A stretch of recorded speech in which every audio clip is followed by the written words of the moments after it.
Welcome to session 37 of the Bible in a Year commentary. If you started this series on the 1st of January, then today should be the 6th of February. Today we'll be looking at Leviticus 21 to 23 and Psalm 37. So far in Leviticus, we've explored a range of rituals and rules crucial to the Israelite community. We started with ritual sacrifices. These included burnt, grain, peace and sin offerings. Each offering had a special role, from showing commitment to dealing with unintentional sins. It's clear these rituals are central to the Israelites' relationship with God. Next, we read about the ordination of priests. They underwent cleansing, dressing and anointing, marking their sacred duty. However, Aaron's sons deviated from God's commands and were killed for it. This episode taught us the importance of following divine instructions.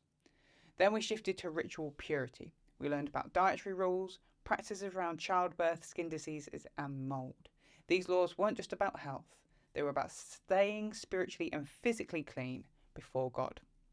Then we covered the Day of Atonement. This significant annual event was where the high priest atoned for the people's unintentional sins. The camp was ritually cleansed of the contamination of the nation's sin, and the sin itself was sent out into the wilderness. We then covered moral purity. Now the Israelites have been cleaned, there are particular ways they need to live to stay clean, to stay holy. This section sets strict guidelines on sexual relationships, aiming to preserve family structures and the Israelites' unique identity. It reminds us that living according to God's law is key to the community's well-being. So let's jump in with Leviticus 21 to 23. We're continuing on with the Holiness Code, which is roughly Leviticus 17 all the way through to Leviticus 26. We're today looking at the specific requirements of the priests and then the festivals the people were to keep. First, we get instructions for funeral rites and restrictions on who the priests could marry. Touching a dead body made you unclean. This was because a corpse obviously symbolised death, and God is a God of life. The priests were allowed to make themselves unclean for close families, but no one else. They were needed in the tabernacle, in God's presence, so they couldn't afford to be unclean unless necessary. The high priest wasn't allowed to touch any dead body, no matter how close a relative he was. We then get a list of bodily defects that meant a priest could no longer serve in the tabernacle. Some of these are permanent and some of them are temporary. While this may feel like unfair discrimination to us, we have to remind ourselves of the importance of wholeness and perfection when it comes to the Israelites and God's presence. This is followed by a list of the benefits of being a priest, and then finally by specific instructions on the offerings that are brought and then performed by the priests. Leviticus 23 gives us a collection of the important feasts and festivals that the Israelites should keep. Here's a list of them. We have the Sabbath, a weekly day of rest. The Passover, the reminder of God bringing them out of Egypt. The Feast of Unleavened Bread. This was linked with the Passover as a reminder of God bringing them out of Egypt as well. The Feast of First Fruits, a Thanksgiving feast for the first fruits of the field, a bit like our harvest festival. The Feast of Weeks. This was a celebration 7 weeks, 7 lots of 7 days, after the Passover. The Feast of Trumpets, a celebration of the first day of the 7th month. This later became known as the Jewish New Year. It celebrates new beginnings. The Day of Atonement, the 10th day of the 7th month, the day that the sins are paid for the whole nation.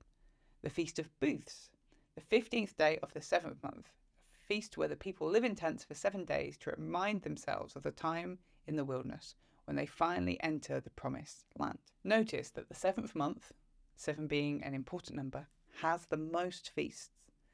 The idea with these feasts is that they instill healthy rhythms into the Israelites' lives. Looking back to Genesis, the 7th day was a day of rest. Similarly, here many of the feasts revolve around some form of 7, whether that's 7 days, 7 weeks, or the 7th month. These feasts exist to help the people slow down, rest, and remember what God has done for them. So that's Leviticus 21 to 23. Then let's jump in with Psalm 37. This psalm is attributed to King David and fits into the category of wisdom psalms. It instructs the reader or listener on how to lead a moral life. The psalm is an acrostic where every couple of verses starts with a different letter of the Hebrew alphabet. Here is a summary of the structure, but I would recommend checking out the written version of this commentary in the description to see the structure properly for yourself. And so we start out with verses 1 to 8. The righteous must ignore the wicked and trust God. Verse 9. Wait and inherit the land. Verses 10 to 15. The righteous will inherit the land and the wicked's plotting will be destroyed. Verse 16. The righteous are blessed. Verse 17. Yahweh upholds the righteous. The first half of verse 18, Yahweh guides the righteous. The second half of verse 18, the righteous inherit. And then verse 19, the righteous get. Again, verse 20, the wicked perish. And then verse 21, the righteous give. Verse 22, the blessed inherit. Verse 23, Yahweh guides the righteous. Verse 24, Yahweh upholds. Verses 25 to 26, the righteous are not forsaken. Verses 27 to 33, the righteous will inherit the land and the wicked's plotting will be destroyed. Verses 34, wait and inherit the land. And finally, verses 35 to 40, God destroys the wicked but saves the righteous. The psalm opens with an encouragement not to get too concerned with the wicked. They may be successful now, but it won't last long. Instead, trust in the Lord that He will be your provision. He will cause you to dwell in His land, give you the desires of your heart, act on your behalf, and lead you in righteousness. All it requires is that you patiently wait on Him, and He will cause you to prosper in a way that the wicked never could.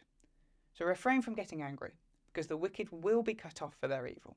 They will be no more, and the righteous will inherit the land. This message is repeated throughout the psalm, in verse 9, verse 22, verses 28 to 9, verses 34, and verses 37 to 38.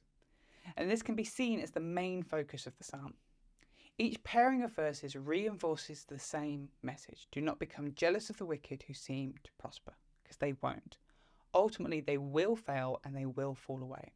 Instead, live a blameless life, and you will be sustained and blessed by God. Thanks for joining us today. Take a moment to reflect on what you've read and share your thoughts or questions below. If you're watching in the future, then you can click here for the next session, or you can find the full playlist just down here. To receive these daily commentaries in your email inbox, subscribe via the link in the description below. Have a great day, and I'll see you tomorrow.